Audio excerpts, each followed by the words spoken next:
देख रहे हैं सिटी इंडिया न्यूज चैनल हक की आवाज। पैराडाइज फंक्शन पैलेस महबूब नगर। साबिक़ वज़ीर-ए-आज़म राजीव गांधी ने मुल्क के लिए अपनी जान कुर्बान कर दी। इन ख़यालात का इजहार रुकन असम्बली महबूब नगर एन.एम. श्रीनिवास रेड्डी ने किया। राजीव गांधी की आज 33वीं यौम बरसी के मौके पर महबूब नगर कांग्रेस पार्टी दफ्तर में रुकन असम्बली एन.एम. श्रीनिवास रेड्डी ने कांग्रेस के दीगर कायदीन के हमरा राजीव गांधी की तस्वीर पर फूलमाला चढ़ाकर खिराज अक़ीदत पेश किया। बाद अज़ां रुकन असम्बली ने कहा कि राजीव गांधी ने छोटी उम्र में मुल्क के आला तरीन ओहदों पर फायज रहे और मुल्क के लिए बहुत से जदीद प्रोग्राम शुरू किए। उसी के हिस्से के तौर पर 25 साल को हासिल होने वाला वोट हक़ 18 साल में फ़राहम करते हुए मुल्क की तामीर में नौजवानों को हिस्सा फ़राहम किया। राजीव गांधी ने मुल्क में IT, कंप्यूटर, TV और सेलफ़ोन को आम आदमी तक पहुँचाने की कोशिश की, जो कि काबिल सताइश है।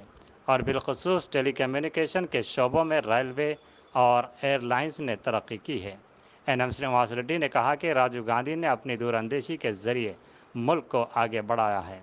इस मौके पर उन्होंने कहा कि कांग्रेस पार्टी मुल्क में दोबारा इक़्तिदार में आती है तो राजीव गांधी की तहरीक को जारी रखेंगे और नौजवानों के लिए रोज़गार के मौक़ों में इजाफ़ा करेंगे। इस मौके पर TPCC general secretary Vinod Kumar, सदर नशीन बल्दिया महबूब नगर आनंद गौड़, नायब सदर नशीन बल्दिया Shabbir Ahmed, DCC general secretary Siraj Qadri के अलावा दीगर मौजूद थे। ఈ రోజు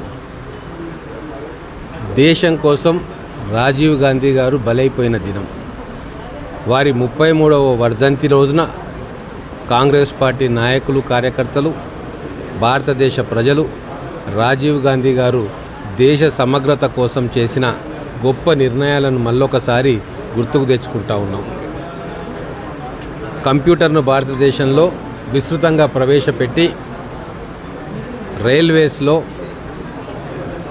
విమానాల్లో రైల్వే బుకింగ్ కావచ్చు, సూపర్ కంప్యూటర్ల స్థాపన కావచ్చు, వీటన్నిటికీ కూడా పునాది ఏర్పడ్డది రాజీవ్ గాంధీ గారి హయాంలో. ఈరోజు సాఫ్ట్వేర్ దిగ్గజంగా, IT సర్వీసెస్ దిగ్గజంగా ప్రపంచ దేశాల్లో భారత స్థానం సమున్నతంగా ఉన్నది అంటే దానికి ప్రధానమైన కారణం ఈరోజు రాజీవ్ గాంధీ గారు. టెలికమ్యూనికేషన్స్ విప్లవం ఈ దేశంలో వచ్చి సామాన్యుడు కూడా ఈరోజు మొబైల్ ఫోన్ అతి చౌకగా వాడుతున్నాడంటే దానికి పునాది వేసింది రాజీవ్ గాంధీ గారు. అంతేకాదు, సిక్కు వేర్పాటువాదం పంజాబ్లో బుసలు కొడుతుంటే వాళ్ళను పిలిచి లోంగోవాల్ ఒప్పందం ద్వారా పంజాబ్లో శాంతికి, సుస్థిర పాలనకు పునాది వేసింది. మిజోరాంలో లాల్ డెంగా గారు వేర్పాటువాదంతో ఉన్నప్పుడు వారిని పిలిచి జనజీవన స్రవంతిలోకి, భారతదేశ స్రవంతిలో కలుపుకొని అక్కడ మిజోరాం ఒప్పందం చేసుకున్నారు. అలాగే ఎన్నో టెర్రరిస్ట్ మూకలను పిలిచి మాట్లాడి భారతదేశ సమగ్రతను కాపాడుకునే విధంగా ఒప్పందాలు చేసుకున్నారు. అట్టుడికి పోయి సివిల్ వార్లో ఉన్న అస్సాం రాష్ట్రంలో కూడా ఆ రోజు అస్సాం గణపరిషత్ కానీ మిగతా యువ వేర్పాటువాద సంస్థలతో కూడా పిలిచి మాట్లాడి వాళ్ళను కూడా భారతదేశ జనజీవన స్రవంతిలో కలిపిన మహానుభావుడు.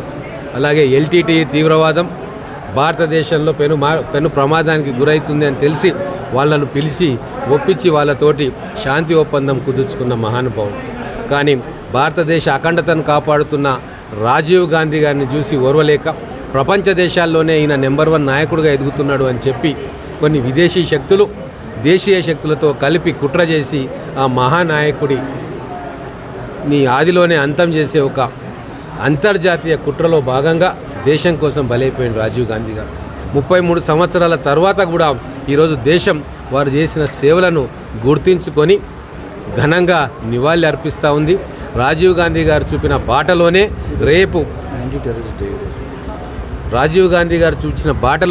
రేపు కేంద్రంలో మా ప్రభుత్వం అధికారంలోకి రాబోతూ ఉంది.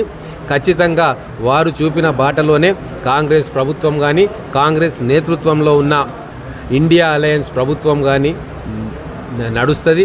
కోట్లాది మంది యువకులకు ఉపాధి అవకాశాలు కల్పిస్తుంది. యాంటీ టెర్రరిస్ట్ డేగా ఈరోజు భారతదేశం అంతా కూడా రాజీవ్ గాంధీ గారి వర్ధంతిని చాలా ఘనంగా జరుపుకుంటూ ఉన్నాం.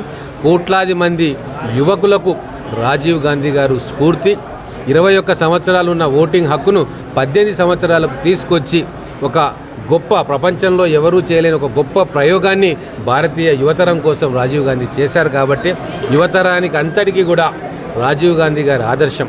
ఒక ప్రధానమంత్రి కుమారుడుగా, ఒక ప్రధానమంత్రి మనవడుగా ఉన్న చాలా సింపుల్గా, చాలా హంబుల్గా ఒక సామాన్య జీవితం గడిపిన వ్యక్తి రాజీవ్ గాంధీ. ఒక పైలట్గా, ప్రధానమంత్రి కొడుకుగా ఉండి కూడా ఒక పైలట్గా ఉద్యోగం చేసిన మహానుభావుడు రాజీవ్ గాంధీ. అటువంటి సింప్లిసిటీ, అటువంటి హంబుల్నెస్, అటువంటి సాదాసీదా తత్వం ఈరోజు రాజకీయ నాయకుల్లో కూడా వారిని స్ఫూర్తిగా తీసుకొని కదలాలని చెప్పి నేను మనస్ఫూర్తిగా కోరుకుంటూ మరొక్కసారి మా కాంగ్రెస్ పార్టీ నాయకుల తరఫున, కాంగ్రెస్ పార్టీ తరఫున, మహబూబ్ నగర్ జిల్లా ప్రజల తరఫున రాజీవ్ గాంధీ గారి సేవలను గుర్తు తెచ్చుకుంటూ ఈరోజు వారి 33వ వర్ధంతి రోజున ఘనమైన నివాళి మేము అర్పించుకుంటా ఉన్నాం.